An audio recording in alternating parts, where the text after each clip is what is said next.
학자들에 의하면 예수님의 12제자를 어떤 학자들은 3그룹으로 나누고 어떤 학자들은 4그룹으로 나눕니다.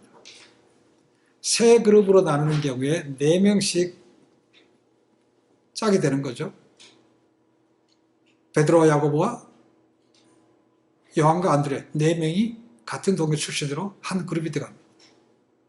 그 다음에는 빌립과 바돌로메, 그리고 마테와 도마가 2번째 그룹으로 들어갑니다.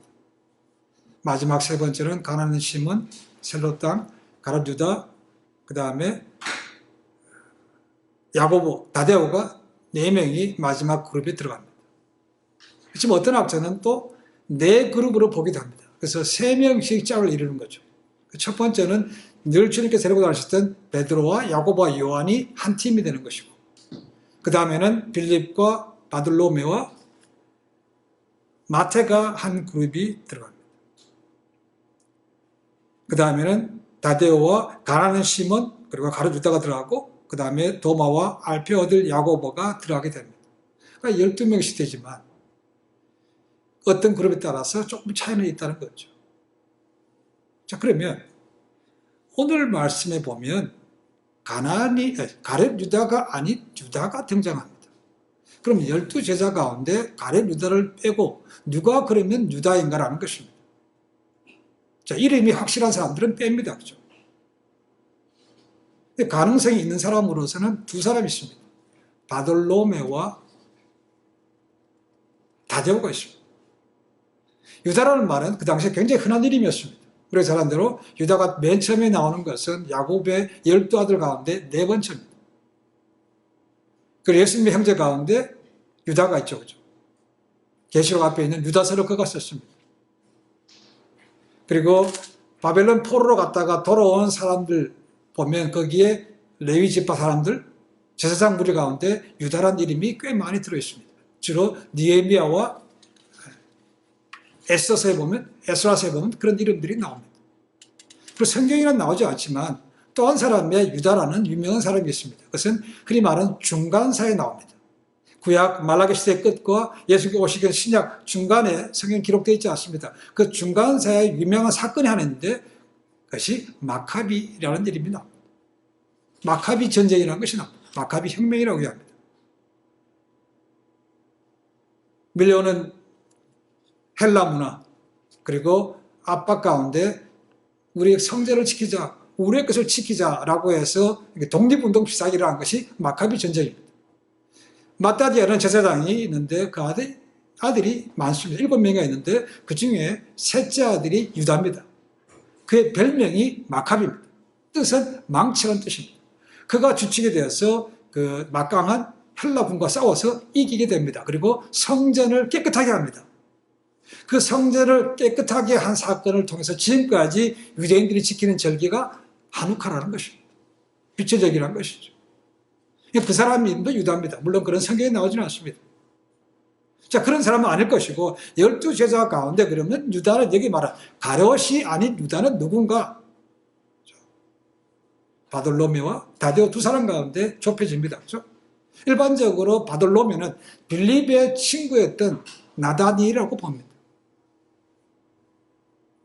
헬라 성경을 라틴말로 번역했던 제롬에 의하면 제롬은 분명하게 나다나엘이 바돌로메 복음서를 썼다고 기록하고 있습니다. 그렇다면 바돌로메가 제외되고 남은 사람은 하나, 다데오밖에 없습니다. 마테와 마가는 다데오라고 기록하고 있습니다. 그리고 요한은 오늘 말씀 보시면 가룟이 아닌 유다라고 표현하고 있습니다. 그런데 누가복음 6장 16절에 보시면 야고보의 아들 유다라고 표현하고 있습니다. 그러니까 오늘 말씀에 등장하는 유다는 야고보의 아들 유다라는 것이죠.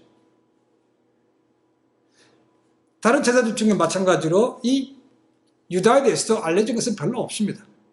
그런데 유일하게 요한복음에 그가 일으킨 사건이 기록되어 있는 것입니다. 그래서 오늘 질문을 했다는 것입니다.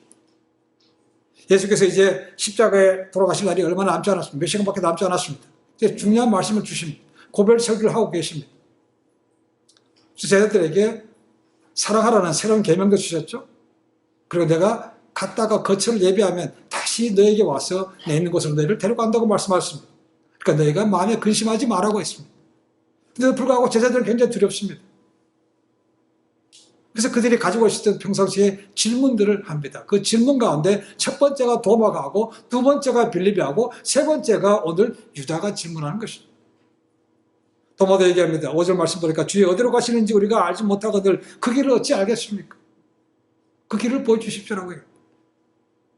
그 다음에 빌립이 또 질문합니다. 주여 아버지를 우리에게 보여주옵소서 그리하면 족하겠나이다. 아버지를 보여달라는 겁니다. 그 다음에 유다가 질문을 합니다. 뭐라고 했는가? 주여 어찌하여 자기를 우리에게는 나타내시고 세상에는 아니하려 하십니까? 라고 얘기합니다. 그 말씀 속에서 예수님께서 이렇게 말씀하십니다. 나의 계명을 가지고 지키는 자야 나를 사랑하는 자니 나를 사랑하는 자는 내 아버지께 사랑을 받을 것이요 나도 그를 사랑하여 그에게 나를 나타내리라라고 얘기합니다. 이 질문에 알아야 이것이 답을 수 있습니다. 자, 21절과 22절에 중요한 단어가 나오는데 그것은 나타낸다는 것입니다. 주님께서 나타내신다고 말씀하고 있습니다. 그랬더니 유다가 뭐라 합니까? 아니 우리에게 나타내시지 말고 세상에 나타내시죠 라고 말씀하고 있습니다. 이 나타낸다는 말이 헬라말을 보니까 엠파비조라고 되어 있습니다. 인이라는 단어와 파비조라는 나타낸다, 밝히다라는 두 개가 합친 것입니다. 그러니까 안을 환하게 밝혀준다 그런 뜻입니다. 이 말의 뜻이 뭡니까?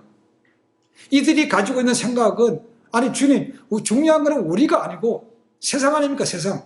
안 믿는 세상. 그들에게 주님을 나타내셔야 되는 거 아닙니까? 이 나타내던 단어는 영어로 하면 theophany, 신의 현현입니다. 예수께서 부활하셨을 때 이 단어가 쓰였습니다. 그러니까 하나님께만 쓰여진 단어라는 거죠. 예수님께서 이렇게 말씀하신 것은 내가 곧 하나님이라는 거죠.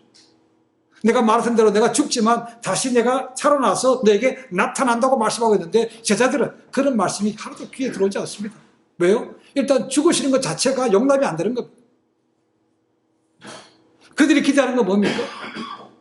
지금까지 해왔던 거 보니까 놀라운 기적을 행하시면 이 로마 뒤엎는 거 충분히 할 수 있다는 겁니다. 그거 좀 뒤엎으시고 사람들 앞에서 환호도 받으시고 왕이 되십시오. 그러면 우리도 한자리 할 거 아닙니까? 그런 생각이 꽉 찼기 때문에 하나님 우리에게만 나타내지 마시고 세상과도 좀 나타내십시오 라고 하는 질문이 바로 유다가 한 질문이라는 것이죠. 이 제자들은 주님께서 그렇게 말씀하셨지만 자기들과 하는 관점이 다른 것은 전혀 귀를 기울이지 않습니다. 지금까지 3년 동안 따라다녔는데 주님께서 잘 돼야 왕이 되셔야 유대인이 왕이 되셔야 자기들도 높이 올라갈 거 아닙니까? 명예도 얻고 돈도 지고 권세도 잡을 것인데 그렇게 하지 마시고 사람들 앞에 나타내십시오. 예수님께서 메시아임을 좀 나타내십시오라는 것이 간절한 마음의 소망이 들었는 것이 바로 이 유다의 질문이라는 것이죠. 유다뿐이겠습니까? 다른 제자 다 마찬가지입니다. 죽으신 것은 말도 안 되는 것이죠. 예수님께서 나타낸다. 내가 하나님이다. 염려하지 말라고 말씀하시는데 이것이 제대로 되지 않고 있는 거죠. 예수님은 그 질문에 대해 또 다른 말을 합니다. 네가 나를 사랑하냐? 그러면 내 말을 지킨다. 그러면 아버지도 너희를 사랑하실 것이고 내가 너희를 나타낸다고 말씀하고 있습니다. 그러니까 그들이 말한 나타낸다, 이 사랑이라는 개념을요, 이 감정적인 개념이 아니고 관계 속에서 풀어가고 있다는 겁니다. 이 말씀이 곧 뭐냐면 내가 너 안에, 너희가 내 안에 있다. 그 말씀과 동일한 것이죠. 그러니까 지금 제자들은 혼미합니다. 마음에 근심이 많습니다. 그리고 주님 하신 말씀을 깨닫지를 못해요. 받아들이고 싶지 않습니다. 그러니까 이해가 안 되는 거죠. 그러니까 자기들이 원하는 것만 자꾸 얘기를 할 수밖에 없는 것이죠. 세상에 좀 나타내십시오. 세상에. 우리는 세상에 살면서 이 다디오, 이 유다가 오라는 것처럼 인기주의를 굉장히 조심해야 됩니다. 인기주의. 사람에게 좀 나타내십시오. 저도 옛날에 그런 질문을 가진 적이 있습니다. 예수님 부활하셔서 제자들과 나머지 500여 명이 나타나셨는데 왜 종교 지도자들과 그 당시에 권력 쥐고 있는 그들에게 왜 안 나타나십니까? 그들에게 나타나셔서 부활하신 걸 보이면 확실하게 믿을 거 아닙니까? 왜 그걸 안 하셨습니까? 라는 거죠. 그 똑같은 마음이 지금 유다의 질문에 들어있는 거죠. 주님 우리한테는 우리 충분하니까 다른 안 보는 사람들에게 권세점자들에게 좀 보여주십시오라는 것이죠. 예수님 거기에 대해서 그렇게 말씀하지 않았습니다. 그렇죠? 그들은 어차피 보여줘도 안 믿을 거니까 너희나 똑바로 서라는 것입니다. 인기주의, 사람에게 보이라 굉장히 조심해야 됩니다. 이 사람들에게 인기를 얻기 위해서 사람들이 출세하려고 그러고 가방끈을 길게 하려고 그러고 돈을 많이 벌려고 하는 것이죠. 어떤 연예인들은 유명해지기 위해서 일부러 스캔들을 만들어요. 스캔들. 그래서 사람들이 안다는 거, 관심이 그걸 간다는 것이죠. 이 스캔들이라는 단어가 헬라 말로 스칸달론이라는 단어에서 나왔습니다. 스칸달론. 원래 뜻은 다른 사람을 넘어지게 하다, 함정 그런 뜻입니다. 나쁜 뜻입니다. 근데 자기의 인기를 얻기 위해서 자기 스스로가 그런 함정에 빠진다, 남을 실족하게 한다 그런 말이에요. 연예인들이 그렇지 않습니까? 그죠? 뭐요? 결국은 인기입니다. 인기. 그게 떨어지면 인생 끝난다고 생각하는 것이죠. 지금 유다가 주님 우리에게 말고 세상에 좀 나타내십시오라는 것도 인기 좀 얻으십시오라는 것입니다. 예수님께서 사역 시작하시면서 마귀한테 광야에서 시험 받았습니다. 그때 시험 가운데 하나가 이 바로 인기주의가 들어갑니다. 사탄이 예수님을 높은 곳으로 데려갔습니다. 그러고 나서 네가 나에게 경배하면 저 세상과 영광을 다 줄게 이렇게 얘기합니다. 이게 딱 마귀가 좋아하는 마귀 스타일입니다. 그렇죠? 포퓰리즘, 인기주의가 마귀가 굉장히 좋아하는 겁니다. 지금도 이 인기주의, 성공주의에 빠져가지고 자기 영혼을 사탄한테 파는 사람들 있습니다. 피를 뿌리는 제사를 하고 기괴한 복장을 하고 욕을 하는 걸 하고 그렇게 해서 인기를 얻고 돈을 번다는 것입니다. 영혼을 파는 것이죠. 예수님은 그런 거를 지금 경계하고 있는 것입니다. 세상에 나타나는 게 뭐가 중요한 것이냐, 하나님께서 보시기에 중요한 것이라는 거죠. 제자들은 그것을 지금 잘 이해하지 못합니다. 예수님의 복음서의 엑기스와 같은 일반적인 윤리에 관한 것이 마태복음 5장, 6장, 7장입니다. 산상순이라고 말합니다. 제가 지금 말씀을 보냈지만 거기 6장 1절에 이 예수님께서 인기주의에 대해서 경고를 하십니다. 이렇게 말씀하십니다. 사람에게 보이려고 그들 앞에서 너의 의를 행치 않도록 주의하라. 그렇지 아니하면 하늘에 계신 너희 아버지께 상을 얻지 못하리라고. 사람에게 보이려고 하는 것입니다. 하나님께 보이는 것이 아니고 사람에게 보이려고 하지 말라는 것입니다. 근데 사람은 보이잖아요. 하나님은 안 보이잖아요. 그러니까 사람들은 보이는 하나님보다는 눈에 보이는 사람들한테 인기를 얻기 위해서 많이 노력한다는 겁니다. 프리텐드, 체하는 거죠. 그렇죠? 여기서 의라는 것은 이어지는 말씀 보시면 구제와 기도와 금식입니다. 그런 것도 사람에게 보이려고 하지 말라는 것입니다. 하나님만 아시면 되는 거 아니라는 것이죠.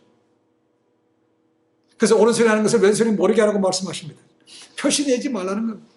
심지어는 기도도 골방 가서 모르게 하라고 말씀하십니다. 왜 이런 말씀하셨겠습니까? 당시 유대인들, 종교주자들 형식적으로 기도합니다. 그리고 일부러 자기들이 기도하는 것을 나타내기 위해서 사람들이 많이 모인 곳에 그 시간에 가서 기도하는 시간에 가서 갑자기 손을 들고 하늘 향해서 큰 소리로 막 기도하기 시작합니다. 사람들 그거 보고 저 사람 되게 경건하구나 생각합니다. 그러나 주님 보시기에 보기에는 그거는 경건이 아니라는 거죠. 자기 자신을 자랑하는 것인데 무슨 경건입니까? 라는 것이죠. 여러분 오늘날의 교회도 점점 세속화되어 가고 있다고 말합니다. 교회도 부자교회가 있고 가난한 교회가 있죠. 그렇죠? 강남에 있는 교회, 강북에 있는 교회, 뭐 대형교회 뭐 많이 나옵니다. 그렇죠? 우리 교회는 누구 연예인이 나오고 누구 정치인이 나오고 그런 걸 자랑한다는 것이죠. 그리고 그런 사람들에게 쉽게 직분을 주고 무슨 장로니 뭔 해서 한다는 것이죠. 근데 그렇게 세운 사람들이 믿음과 관계없기 때문에 문제를 오히려 많이 일으킵니다. 그래서 교회에 전혀 덕이 안 돼요. 그래서 교회가 욕먹는 겁니다. 교회는 세상적인 직분과 관계가 없습니다. 그렇죠? 믿음으로 순서대로 가는 것이죠. 그 사람이 못 배웠던 돈이 없던 간에 믿음이 신실하면 그 사람을 교회 영적인 리더로 세우는 것이는데 지금은 그렇지 않다는 겁니다. 세상에서 인기가 많고 돈 좀 벌고 권세를 쥐고 이런 사람들에게 높이 세워주고 직분을 준다는 것입니다. 세상과 교회가 별로 다르지 않더라는 거죠. 이미 그런 것들이 예수님께서 이셨고 다른 유다의 질문 속에서 이미 그렇게 나온다는 것이죠. 우리에게 나타내지 마시고 세상에 사람들에게 나타내십시오. 지금 경계하라고 되어 있습니다. 이런 인기주의 때문에 교회 안에서도 파벌이 생깁니다. 파벌. 좀 잘 살고 유명하고 이런 사람끼리 파가 되고 그렇지 않은 사람은 소외가 되고 그게 하나님께서 보시기에 기뻐하는 교회의 공동체의 모습이겠습니까? 그렇지 않습니다. 우리 예수님께서 말씀하신 나는 죄인들의 친구라고 말씀하신 거죠. 오히려 가난한 자들한테 품다고 했습니다. 예수님은 한 번도 돈 있는 사람들에게 권세들이 가서 어떻게 하자고 부탁한 적도 없습니다. 주님은 그렇게 하라고 가르치셨고 그 길을 가셨는데 오늘 제자들은 그렇지 않더라는 겁니다. 그래서 교회가 세속화되었다고 욕을 먹고 있는 겁니다. 이 땅에서 드러나지 않는 선한 행위야말로 정말 하나님께서 기뻐하시는 그런 행위입니다. 그런 사람이 주님 앞에 가면 큰 칭찬받는 것입니다. 그럼 저희 교회도 그런 분들 있습니다. 보이지 않게 기도합니다. 보이지 않게 믿지 않는 분들을 섬기면서 그들에게 복음을 전합니다. 자기 삶을 간증합니다. 그래 귀를 기울여주고 도움을 줍니다. 그렇죠? 남은 모릅니다. 그런 것들이 교회를 건강하게 만들고 그런 것들이 하나님의 긍휼을 덧입는 그런 건강한 교회로 바뀌어가게 만드는 것이죠. 내가 뭐 했는데 선심성으로 쓰고 그게 무슨 의미가 있습니까? 많은 사람들이 섬기는데 자기 이름이 안 나는 곳에는 섬기지 않습니다. 기분성으로 얼마 냈다고 자랑하고 그런 것들이 무슨 소용이 있습니까? 자기는 기분 좋을지 모릅니다. 그러나 교회 공동체 전체 그리고 전체 더 나아가서 하나님 나라에는 전혀 도움이 되지 않습니다. 성경에 나옵니다. 그렇죠? 나더러 주여 주여 하는 자마다 다 천국 갈 것이 아니라고 말씀하십니다. 양과 염소 한 것은 똑같습니다. 근데 양은 기억하시는 반면에 염소가 한 것은 기억하지 않습니다. 똑같이 했는데 왜 기억 안 됩니까? 오히려 주님께서는 나를 너희를 도무지 모른다고 말씀하십니다. 이 불법을 행하는 자들아 내게서 떠나라고 말씀하십니다. 굉장히 무서운 말씀이죠. 어쩌면 착각 속에 지는지 모릅니다. 이만하면 됐지 하나님께 기억하실 건데 가보면 나는 너를 도무지 모른다고 주님으로부터 외면당할 수 있다는 겁니다. 바울도 얘기합니다. 내가 복음을 전파하고 있는데 내가 도리어 버림을 당할까? 내가 늘 조심한다는 것입니다. 이게 겸손한 마음이라는 거죠. 주님은 지금 그걸 경고하고 계신 거죠. 예수님께서는 사랑에 대해서 관계라는 걸 말씀하시고 또 사랑에 대해서 이렇게 말씀하십니다. 반복해서 주신 말씀이 뭔가? 네가 나를 사랑하냐? 그럼 내 계명을 지켜라. 15절의 말씀 나옵니다. 21절의 말씀 나옵니다. 똑같이 24절에는 그것을 반대로 얘기합니다. 나를 사랑하지 아니하는 자는 내 말을 안 지키는다. 이렇게 얘기하죠. 결국 사랑은 순종의 행위로 나타나야 된다는 것이죠. 사랑은 그냥 필링, 감정이 아니라는 것입니다. 순종으로 행동으로 가는 것이라는 거죠. 그래서 사랑은 명사가 아니고 동사라고 하는 이유가 그겁니다.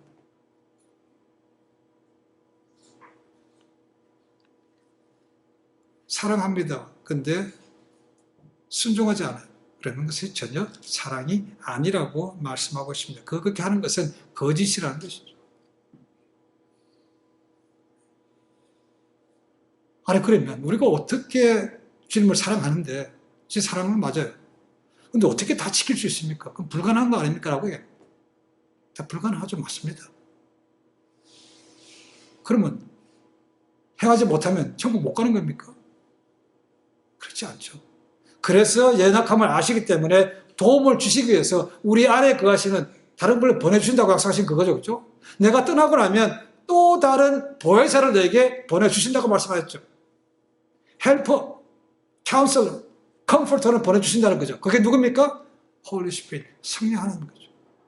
그분이 오시면 우리를 깨닫게 만들고 우리는 바른 길로 인도해 주신다는 것이죠. 그래서 우리가 이겨낼 수 있도록 변화될 수 있도록 만들어 주신다는 것입니다.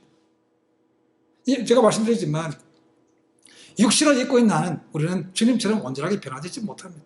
impossible, 안 됩니다. 그렇지만 옛 모습보다 훨씬 더 달라지게 변화될 수 있다는 거죠. 그것이 mature, 성숙해가는 것이죠. 그것이 우리가 흔히 말하는 성화의 삶이라고 얘기합니다. sanctification이라고 말합니다. 변화되어 가는 과정이라는 것이죠.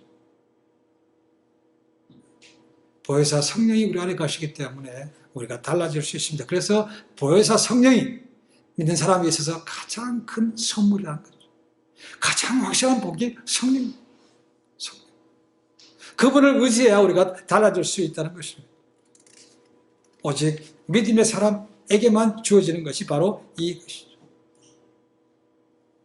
로마서 1장에 보시면 이런 말이 납니다. 하나님을 안 믿는 사람들이 많다는 거죠. 근데 세상에 믿든 안 믿든 간에 하나님을 알 수 있는 것을 두 가지를 줬다고 말하고 있습니다. 하나는 자연, 눈에 보이는 자연이라는 것이죠. 이 자연, 와, 멋있다. 우리가 탄식할 때 많습니다. 우와, 진짜 장엄하네.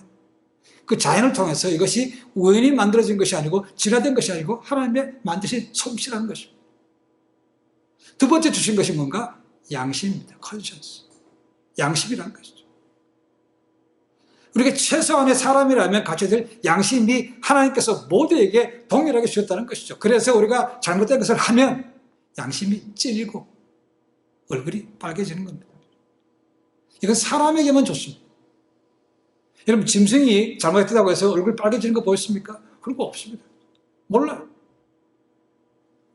그것이 짐승과 사람이 다른 것입니다. 그래서 사람이 최소한의 양심마저도 못하고 하면 뭐라 그럽니까? 저 짐승 같은 놈. 아니면 짐승보다 더한 놈 이렇게 얘기하잖아요. 그렇죠? 사람이라면 짐승과 다르기 때문에 저렇게 해서는 안 된다는 거죠. 그런데 오늘날 그 최소한의 양심마저도 무너져가는 세상이 되고 있다고 말하죠. 성경은 우리에게 말하고 있습니다. 바울은 디모데 전서에 보면 이렇게 합니다. 그런 사람을 갖다가 양심이 화인 맞았다고 합니다. 양심에 불화살 맞았대. 불화살. 이런 것이 오늘의 세상입니다. 갈수록 이제는 양심이 점점 타락해서 이제 양심 찾지 않습니다. 뭐 다 그러는데 뭐. 니만 그래 나도 그랬는데 다 그런데. 이런 세상이 돼가고 있다는 겁니다. 그런데 진리의 성령이 들어가니까 뭡니까? 전에는 그렇게 지냈는데 어느 순간부터는 찝찝해요. 마음에 걸리더라는 것입니다. 이렇게 하면 안 되지. 하나님께서 보시는 이런 마음이 생긴다는 것이죠. 그것이 성령이 계시다는 증거입니다. 만약에 내가 어떤 것을 잘못하고도 전혀 그런 것이 없다면 두 가지입니다. 성령이 그냥 가만히 계시거나 아니면 아예 성령이 없거나 굉장히 위험한 겁니다. 스스로 내가 법을 어기거나 잘못을 할 때 내 마음속에 가책이 들어야 정말로 그것이 하나님 보시기에 제대로 된 그런 삶이 되고 있다는 거죠. 그래야 바뀔 수 있는 거 아닙니까? 그죠? 근데 쉽게 남 탓하고 세상 탓하고 다 그래라고 합리화하면 전혀 달라지지 않습니다. 예수님을 구세주로 믿었습니다. 성령 하나님이 주어지니까 그 성령 하나님이 진리의 영이라고 했습니다. 그죠? 그러니까 악한 걸 보지를 못해요. 악한 것을 보호하니까 자꾸 내 마음이 편치가 않은 겁니다. 이게 예수 믿고 나서 평안함이 얻는 것이 아니고 오히려 더 답답할 때가 너무 많습니다.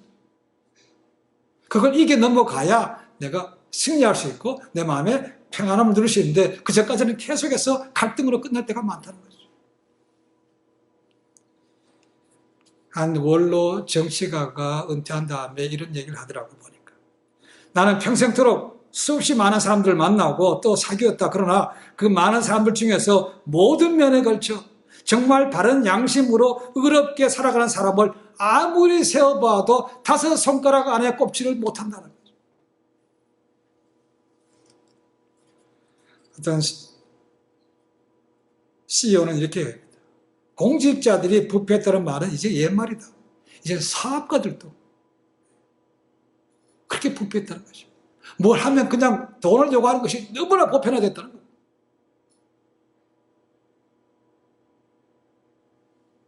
리더가 바뀌었으면 좀 달라져야 되는데 그렇지 않더라는 겁니다. 한국에 주님의 교회라고 해서 지금도 있습니다. 그걸 처음에 시작하셨고 그 다음에 마포에 있는 100주년 기념교회를 하시다가 은퇴하신 목사님 가운데 이재철 목사님이라고 있습니다. 그분은 하나님을 만나기 전에 여러 가지 세상에서 보면 굉장히 타락했던 삶을 살았기 때문에 그가 하나님 부름 받은 다음에는 한 가지 결심을 합니다. 그것은 뭐냐면 이 땅에 사는 동안 내 이름으로는 아무것도 만들지 않겠다는 것이죠. 그래서 집도 자기 명의가 없습니다. 자기 누님의 매형 이름으로 된 그 집에 삽니다. 그리고 출판사를 시작했습니다. 홍성사라는 것입니다. 지금 굉장히 큰 기독교 출판사입니다. 홍성사. 근데 그것도 자기 이름을 하지 않기 때문에 자기 아내 이름으로 홍성사 이름이 등록이 되어 있습니다. 여러분, 출판사도요, 이 뇌물을 요구하는 게 그렇게 많답니다. 요구하지 않아도 그냥 준대요. 그게 관행이라는 것입니다. 관행. 근데 그 관행이 점점 더 심해져 간다는 겁니다. 그러니까 이분들은 목회자니까 그래도 시작할 때 세운 것이 그거였답니다. 우리는 다른 출판사가 어떻게 하든 간에 우리는 웃돈 받지 말자 했다는 겁니다. 그런데 찾아와서 할 때마다 그냥 돈을 주더래요. 그래서 정중하게 이거 안 받아도 됩니다. 안 받아도 받은 것처럼 해드리겠습니다. 해도 안 믿더래요. 그래서 그 사람 그러답니다. 이게 돈이 적어서 그런가? 돈을 더 많이 주더라는 것입니다. 어떤 사람은 욕하는 사람도 있고. 그런 생활을 한 10년 정도 이렇게 똑같이 하니까 그 다음에는 이 사람들은 정말로 뇌물을 좋아하지 안 받는구나. 그때서야 받아들여 주더라는 것입니다. 그 관행을 깨뜨리는데 사람들에게 인식을 바꿔주는데 10년 걸렸대요. 그 정도로 사람들이 그냥 관행이라는 것에 너무 젖어 있다는 거예요. 당연히 주고받는 것을. 여러분, 사업이라든가 정치 이런 것뿐이겠습니까? 학교도 마찬가지입니다. 학교 교수님들 되면 학생들 치팅하는 것 때문에 굉장히 문제가 많습니다. 치팅. 굉장히 유혹입니다. 공부 좀 적게 하고 어떻게 하면 A 맞을 수 있을까? 학생들한테 이게 유혹이죠. 이게 죄입니다. 그렇죠? 연방과학의대에서 오랫동안 가르치셨고 평양과학의대 부총장을 지냈던 사람 가운데 정진호 교수라고 있습니다. 정진호. 그를 쓴 책 가운데 치유의 꿈, 루카스 이야기 나오면 그 자기가 교수로 있으면서 연변과학의대 이 치료하는 문제에 대해서 골치가 아파가지고 했던 그런 기록이 나와 있습니다. 이분들 꿈도 그 연변과학의대가 중국이 인정하는 유일한 외국인 학교입니다. 그리고 그치 않은 학교라는 거죠. 숨기고 있지만 물론 중국 정부도 알고 있죠. 그래서 어쨌거나 이런 특별한 중국에서 공동체에서 뭐 저거 좀 달라져야 된다. 그래서 내만큼은 내 클래스만큼은 무감독 시험을 보자 했다는 것이죠. 이 쉬운 거 아는 건 처음부터 알았습니다. 그래서 시험 보기 전만 되면 항상 교육을 한다는 것이죠. 이 취인이라는 것은 죄다. 유혹을 넘어간 경제는 열심히 공부를 해야 된다. 쭉 예를 들어서 쭉 설명했다는 것입니다. 그리고 마지막에 받는 것이 뭐냐면 정직 서약서도 받았다. 다 받았어요. 그리고 시험 보는데 그분이 한 연변과학의대에서 10년 이상 섬겼습니다. 그렇죠? 3분의 1은 교수가 뭐라고 해도 안 바뀌는 사람, 여전히 취직하는 사람. 3분의 1은 갈등합니다. 근데 갈등하다가 결국 넘어가서 또 그렇게 하는 사람. 그리고 3분의 1은 안 하는 사람들이라는 것이죠. 결국 3분의 2가 취직한다는 것이죠. 그래서 그분이 책에 그렇게 썼습니다. 이 학교에서 학생들에게 취직이야말로 작은 영적 전쟁이라고 했습니다. 다다다 붙어 있습니다. 눈만 돌리면 옆에 보입니다. 계단식이기 때문에 사람이 꽉 차 있습니다. 옆에 하면 책이 꺼낼 수 있는 것이죠. 거기서 정직하게 하는 것은 정말 쉽지 않다는 거죠. 이런 것들이 점점 세상에서는 보편화되고 있다는 겁니다. 그런 세상에서 성령님은 우리가 진리의 길로 가라고 말씀하신다는 거죠. 우리를 깨우쳐 주신 거죠. 이게 결코 쉬운 것은 아닙니다. 그래서 미국에 살면서 또 한국에 살면서 이 세금 문제도 참 많습니다. 한국의 목회자 가운데 김남준이라는 분이 있습니다. 10년 동안 목회해서 돈을 모아서 조그마한 빌라를 좀 외곽지역에 샀다는 것이죠. 하고 보니까 세금 그렇게 크지도 않은데 그 당시에 세금이 한 700만 원 나왔대요. 그래서 세금이 너무 많아서 그 세무서를 찾아갔답니다. 그랬더니 이렇게 얘기해 주세요. 세금이 700만 원이 너무 많죠? 반으로 낼 수 있도록 해주겠습니다. 그래서 이중 계약서를 만듭니다. 세금을 줄이는 것이 이중 계약서를 만든다는 것이죠. 세금을 적게 내기 위해서 돈을 왕창 줄여서 하나 보고하는 걸 만들고 진짜 계약서는 그렇게 만들고. 그래서 목사님이 양심을 걸고 못하겠다고 그랬더니 이상한 사람이라고 쳐다보고 가더라는 거죠. 이게 너무 많습니다.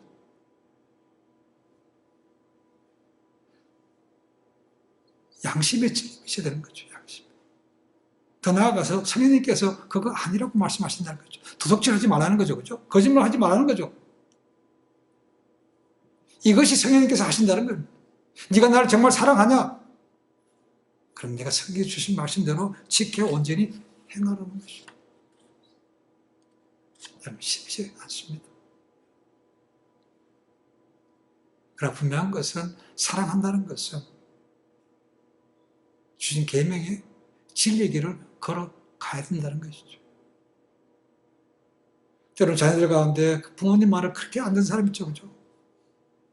부모님들 그러죠. 네가 내 가슴에 못을 박는 거라 못을 박아.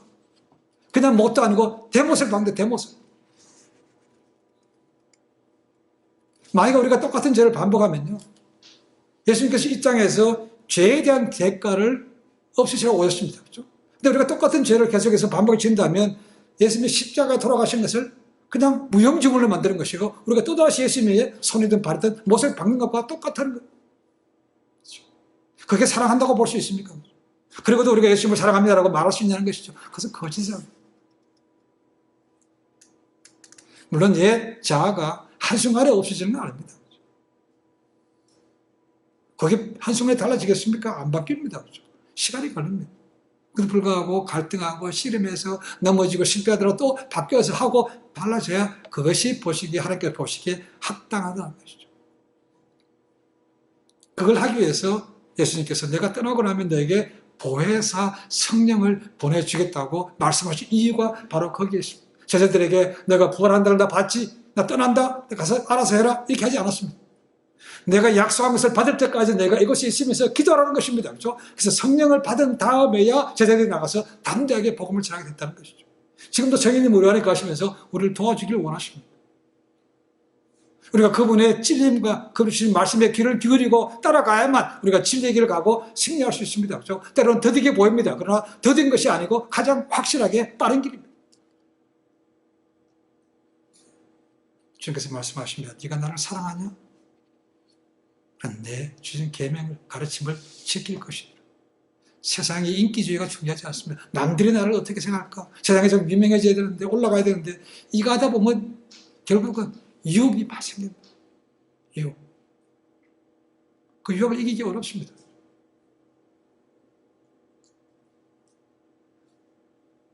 예수님께서 우리를 도와주시기 위해서 보혜사 성령님을 우리에게 보시면 알고 그분에게 귀를 기울이고 그분의 말씀을 순종하셔서 이 땅에서 승리할 뿐만 아니고 하나님 앞에 마지막 때 빛으로 소금으로 의의 도구로 귀히 쓰임받는 그런 복된 삶이 되시기를 주님으로 간절히 축원해 드립니다.